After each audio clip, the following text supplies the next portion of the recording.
start.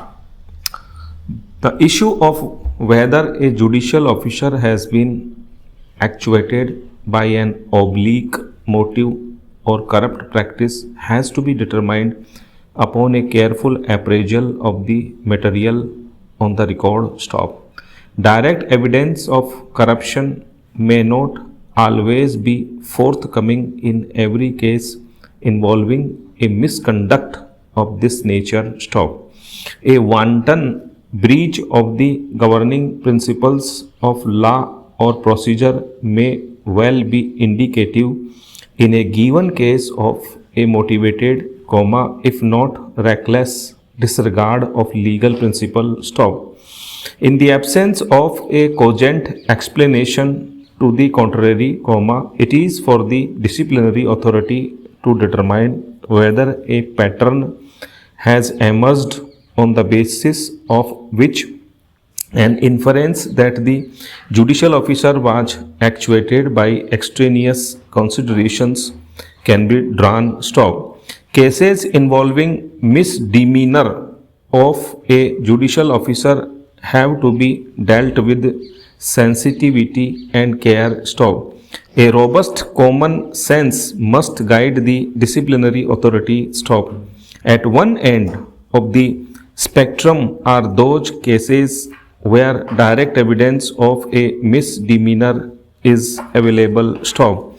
Evidence in regard to the existence of an incriminating trail must be carefully scrutinized to determine whether an act of misconduct is established on the basis of legally acceptable evidence. Stop. Here.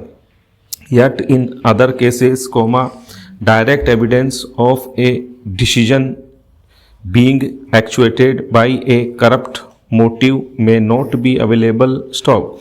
The issue which arises in such cases is whether there are circumstances from which an inference that extraneous considerations have actuated a judicial officer can legitimately be drawn. Stop. Such an inference cannot obviously be drawn merely from a hypothesis that a decision is erroneous. Stop.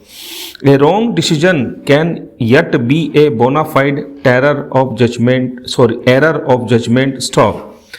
Inadvertence is consistent with an honest error of judgment. Stop.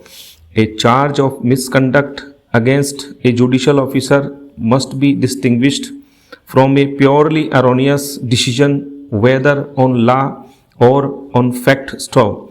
The legality of a judicial determination is subject to such remedies as are provided in law for testing the correctness of the determination. Stop.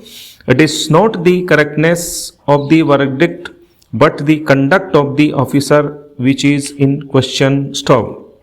The disciplinary authority has to determine whether there has emerged from the record one or more circumstances that indicate that the decision which forms the basis of the charge of misconduct was not an honest exercise of judicial power. Stop.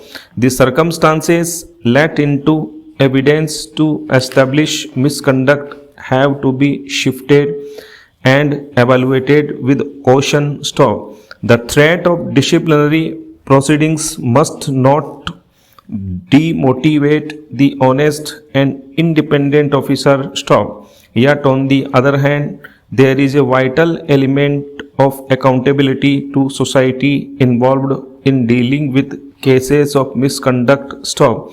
There is on the one hand a genuine public interest in protecting fearless and honest officers of the district judiciary from motivated criticism and attack. Stop. Equally, there is a genuine public interest in holding a person who is guilty of wrongdoing responsible for his or his actions. Stop. Neither aspect of public interest can be ignored. Stop. Both are vital to preservation of the integrity of the administration of justice stop.